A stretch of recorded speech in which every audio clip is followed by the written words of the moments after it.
আবু জেহেল পাথরের কঙ্কর মুঠের মধ্যে করে আইনা বলছে, মোহাম্মদ এটার ভিতরে কি কও, তাহলে ইমান আন। নবী বললেন, আমি না বলি, বরং এটারে জিগাও, সে আমারে চিনি নিটা জিডেই হোক। আবু জেহেল কম কিতে রে, আরে কিতে রে বাবা রে, বাতিজা তো শক্ত বাতিজা।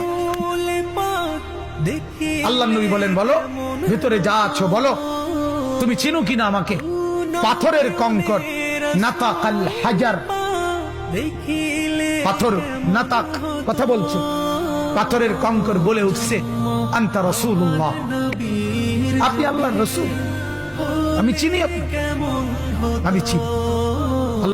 এক গ্লাস দুধ 120 জন সাহাবী পান করছে, এটা নবীর মুজিজা না? একটা বকরির গোশত 3000 সাহাবী খন্দকের, ওনারা সবাই পেট ভরে খাইছে, এটা মুজিজা না?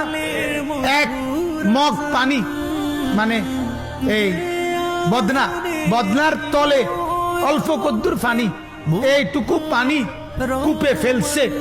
1400 সাহাবী গোসল করছে, অজু করছে, উথলে ওঠা পানি। এটা কি নবীর মুজিজা না?